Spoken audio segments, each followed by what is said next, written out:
Welcome to NinonSpeaks. I'm Ninon de Rosa, and of course, you know, well, you might not know because I'm on Zoom, so how would anybody know anyway?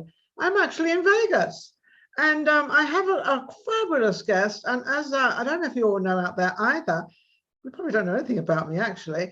I don't pre-interview my guests, so she's looking at me saying, what on earth is she going to ask me? How does she know what to ask me? How does she know what to do? Well, that's my profession. Anyway, her name is Eileen Grubba. Gruber. Gruber. Yeah. Eileen Gruber, and she looks amazing. I know she's an actress, and she's a writer, and she's all the above. And she looks, you know something, some people, Eileen, look talented, and you look talented. Oh, thank you. You've got that look, that fabulous look. How are you tonight? I'm doing great, thank you. Good. And where are you actually? What part of the world are you? I'm in Los Angeles on the edge of Beverly Hills. Oh, the edge of which edge? The edge that is between Woodland? West Hollywood and Beverly Hills. Beverly Hills and West Hollywood? Yeah. I know exactly where you are. I used to live up. I lived on Mulholland Drive. Oh. Okay. I lived at 7534 Mulholland Drive and overlooked all Hollywood and the Hollywood Hills. It was beautiful. And I used to jog up and down Runyon Canyon. I'm sure you know Runyon Canyon. I do. I went up Franklin Canyon today. Oh, you are Franklin? Yeah, that's always a good bypass. So how are you, Eileen? I'm doing wonderful. Thank you. How are you doing? I'm doing great. Well, good now. And so you're in Vegas, right? Yes, I'm in jolly old Vegas, and it's all coming together, and everything's wonderful, and the people are amazing. The entertainment's coming together, and it's just like it's happening, and everybody cannot wait to get out. That every single, like every venue is sold out, which is gorgeous. It's great. Wow. You know, Cool. That's good to hear. Yeah, we're coming back to life. Absolutely. So what is your main thing that you like to do? For my profession, my main thing is acting. That's number one. I've spent 30 years working hard at it. And number two is writing, which I have a lot of fun with. But I also really enjoy it because I've had, you know, a hell of a life. And so sounds like it. Franklin Canyon and Runyon Canyon, you've had a great life, let me tell you, because that's where all the action is. That's Hollywood action and drag. I have a lot of things to write about, so I have a lot of things to say. So I enjoy the writing very much, but all of that to say the acting is my number one thing. It's what I've worked the hardest for, and it's what I enjoy the most. And if you've been in it for 30 years, that means you must have done quite a lot. Have you been on any of the sitcoms? Sitcoms have not really hired me. I think I've been on one or two of them. I get hired a lot for dramas. I love comedy though, and I have a lot of fun with it. I just haven't gotten, you know how our industry kind of puts you in a niche. Yes, that you kind of get a job, and then you get the second job is the same as the one you just did. Now, all of a sudden, you're characterized as this person. Yes. And it's funny because, funny you bring that up, because a lot of the actors and actresses don't want to be characterized as anything. They want to be able to take on all these different parts. How do you break that? You know what? I think you have to get really famous to break it. Then you have the power. But you know, for the working actor, it's kind of good to get typecast because then you will work.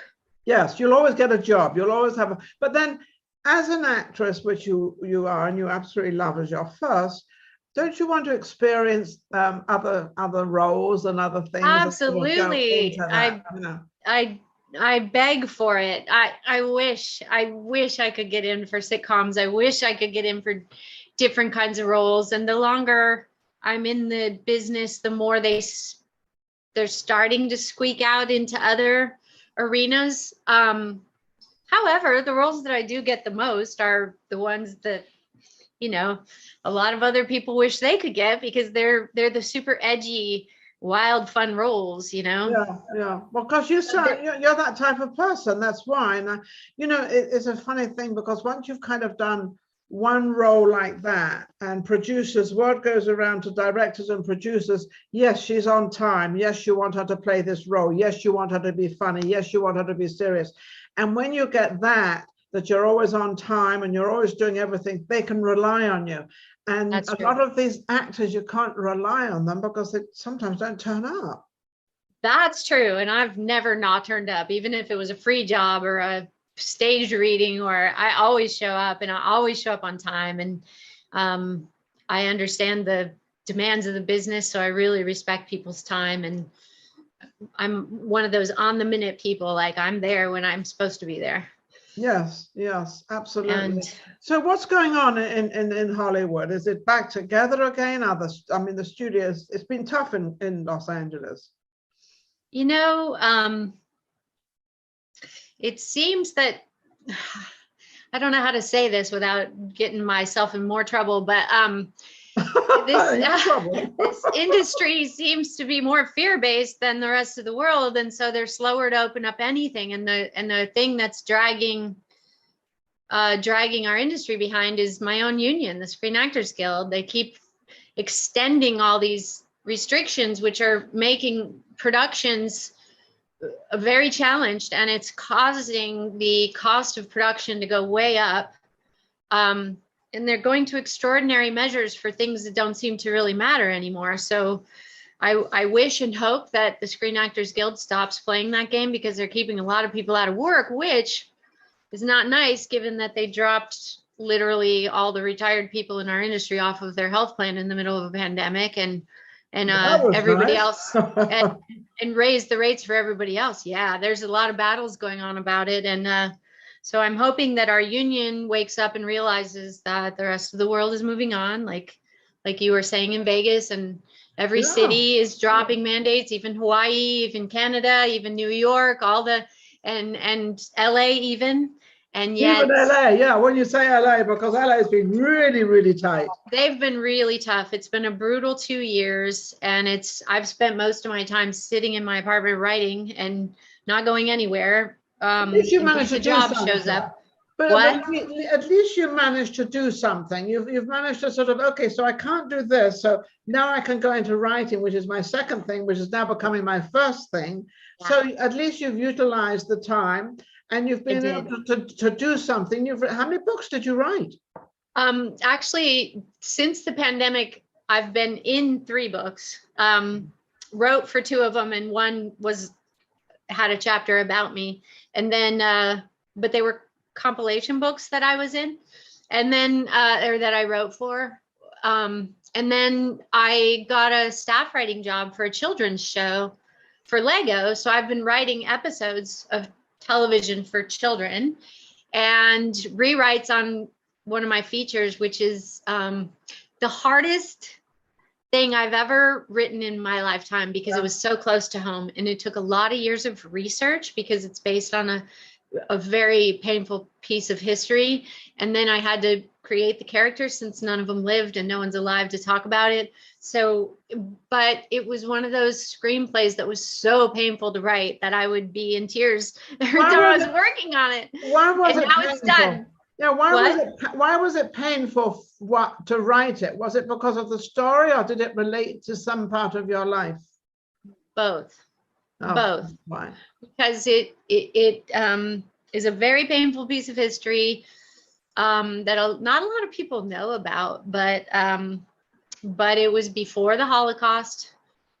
Oh. And I don't think a lot of people know that the Nazis learned how to mass murder by killing babies in hospitals, children who had medical challenges and disabilities. And yes, I was a child in a hospital with medical challenges and disabilities. And so it was so painful for me to write, because I channeled, I went through a lot of this as a child. And, I also had an amazing mom who died way too many years ago, 30 years ago. And when I remember the way she fought for me as a child, I knew that somewhere there in Germany, there had to be women like my mom, like me, who would have fought, who would have laid down their lives to save these children. And so So I wrote about it, and it was very, very painful. But because of this pandemic being stuck in my computer and in my apartment, I finally finished the screenplay, and then I went out and pitched it, and I won a big competition. And oh wow! And the first time I ever pitched it, and then I got an amazing producer attached. And somebody we know. Can you mention their name? Well, his name is Hunt Lowry. He's been in the industry a very long time, but he did film like The Last of the Mohicans and A Time to Kill. And if you go all the way back in time, he was a producer on Airplane and lots of movies through the years. The reboots of Rambo and Eraser, and he's done a lot of films. And so he was at the competition when I pitched my project, and now did you know him at all? Did you know I him? never knew him before that weekend. I sort of knew his sister, not well, but she's a casting director in our town. But I didn't know him. And so I'm very excited, and that's why it was so painful to write. Do you think it was the reason that they bought it and the reason that it got sold so fast? You said first time around it got sold. Do you think it's because of your childhood that you were able to put more realistic features in it and what actually kind of happened, because you knew what happened as a child, you knew how it worked? And so you could relate that to the young kids to that time period. Yeah. And I know what it's like to be a terrified kid in the hospital, and I know what it's like to have people treat you like you don't have a right to live because there's something wrong with you. And what a lot of people don't understand is that this has been carried on through, centuries, and also into today. We're still doing it. And one of the reasons that it was so important for me to write it was because I don't want another child to ever have to be treated that way. Yeah. What, may I ask what you had? Are you able to talk about what illness you had? Sure, I can tell you. Nobody wants to hear about it these days, but I'll tell you. I was less than 5 years old and got vaccines for school. And my body had an immune system reaction to the vaccine and attacked my spine. And I almost died. I ended up paralyzed from the waist down with a permanent spinal cord injury from C1 to C4 on my neck. I almost didn't live. Then I did. Then they told my parents I'd never walk again. But like I told you, I'm hiking mountains. So I have a lot of the same challenges as a spinal cord injury person.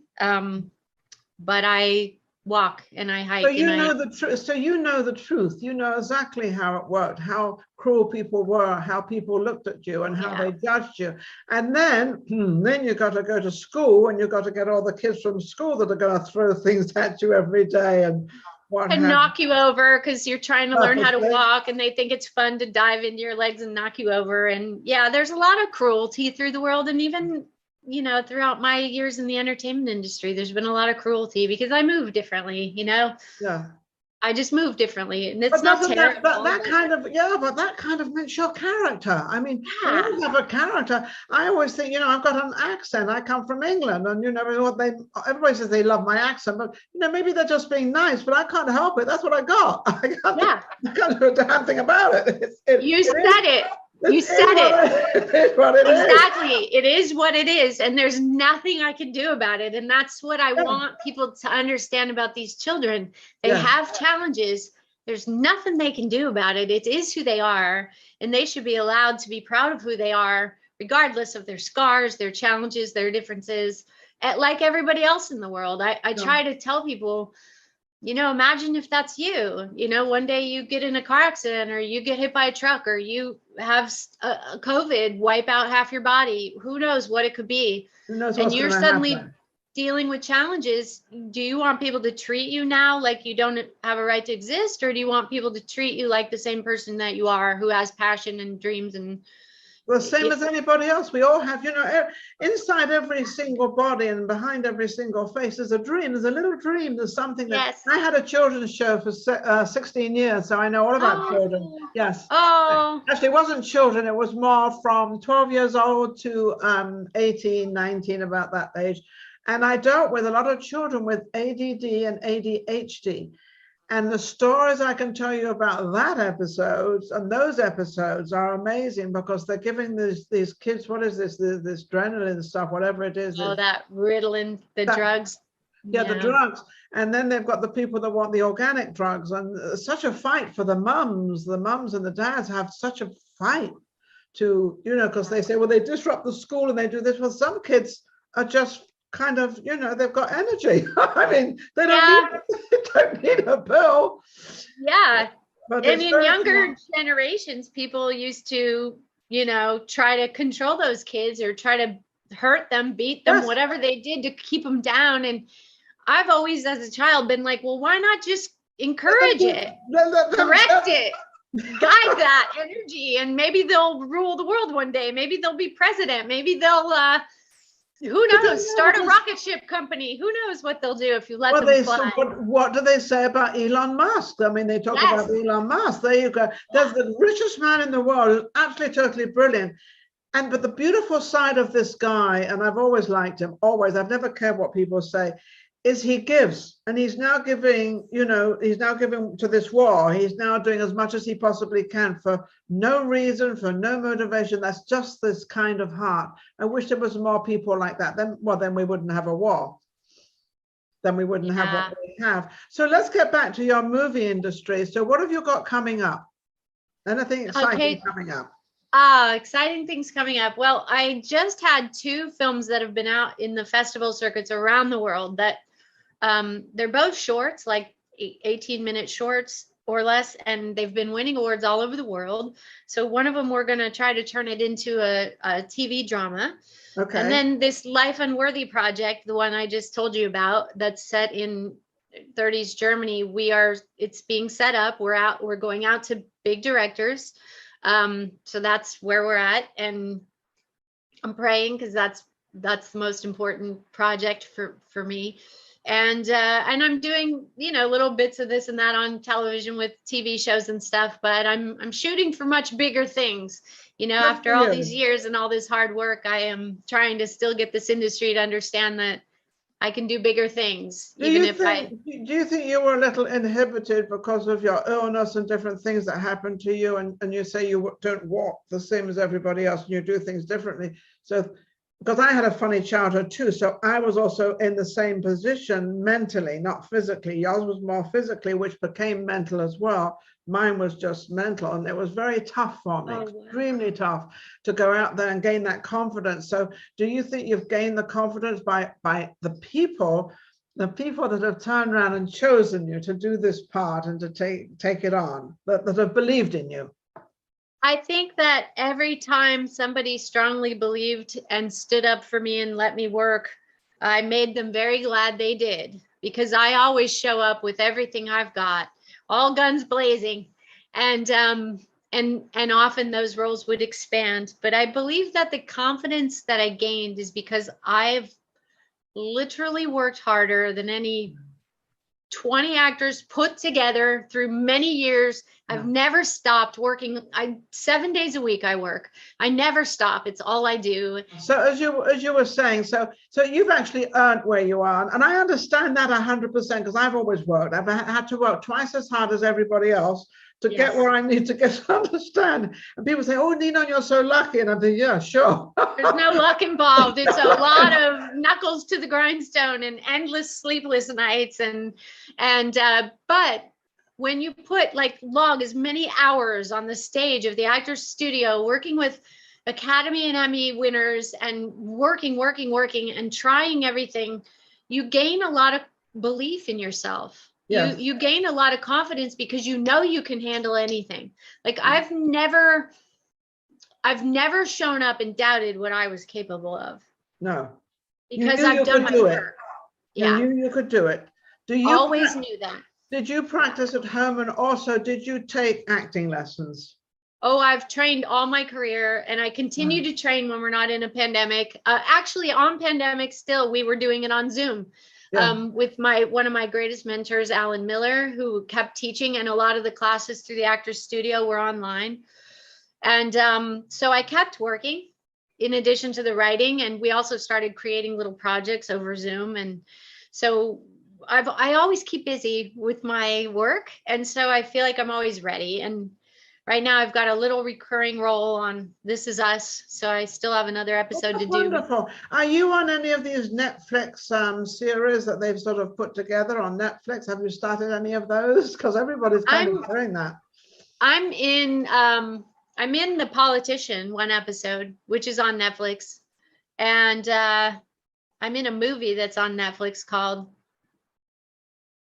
I forgot, they changed the name so many times I don't remember what it's called.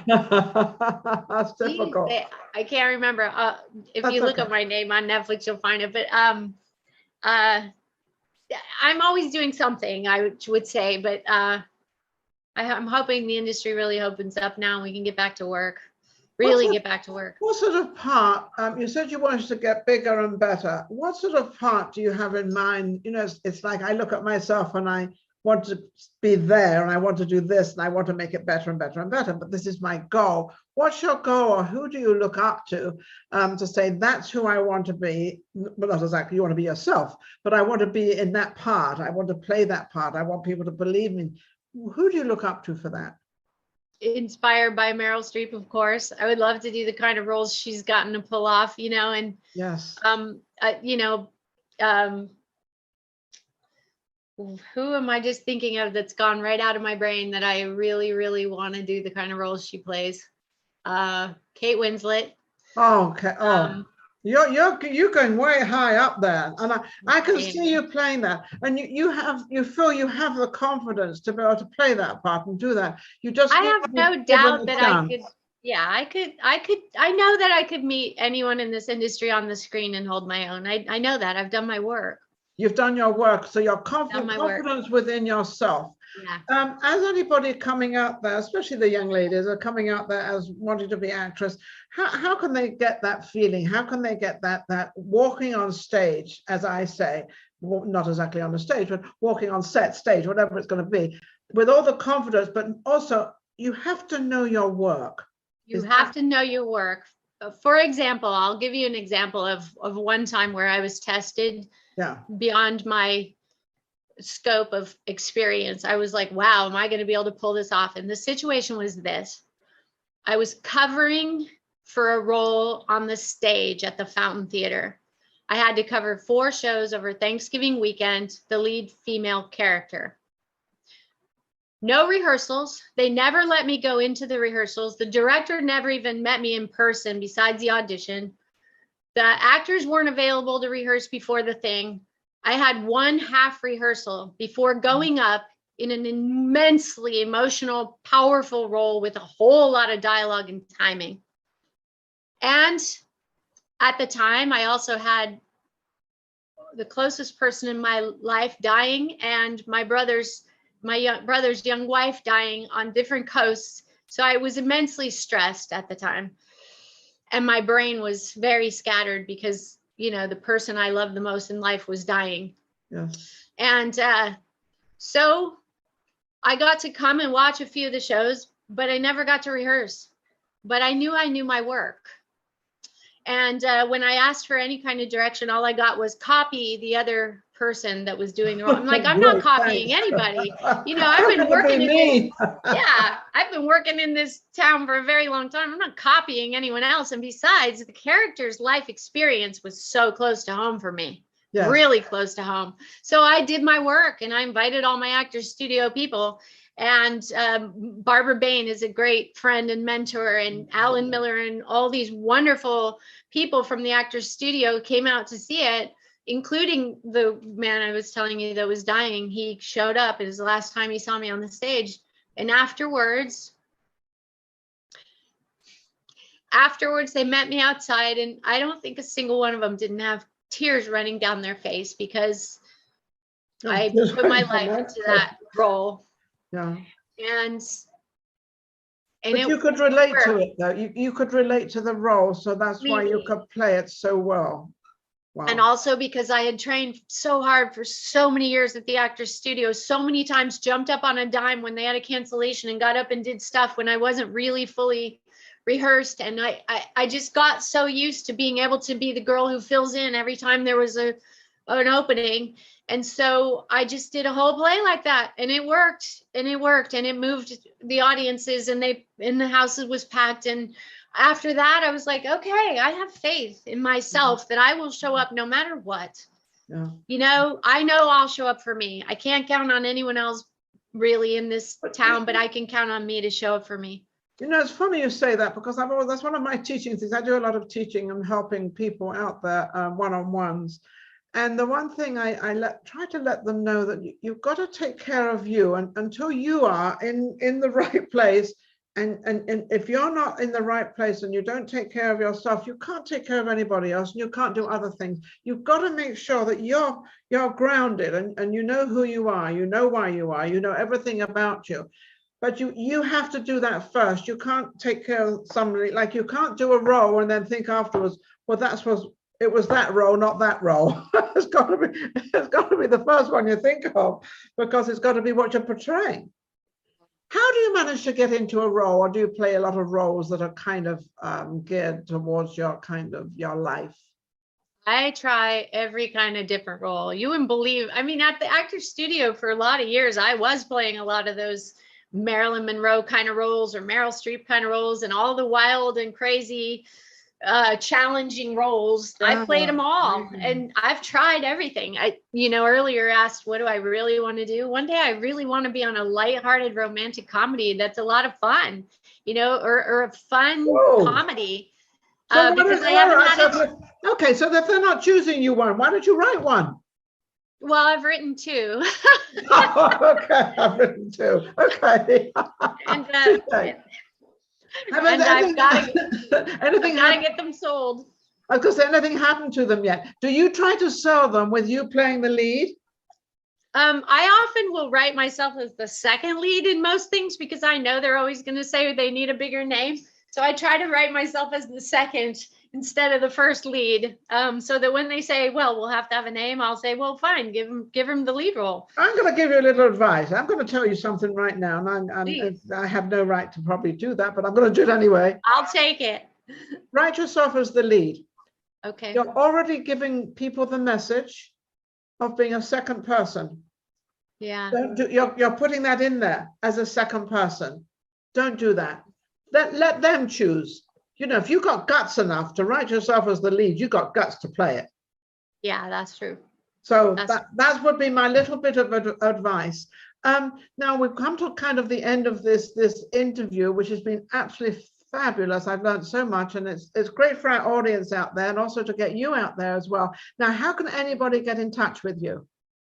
Well, I'm easy to find online by my name. I'm on IMDb.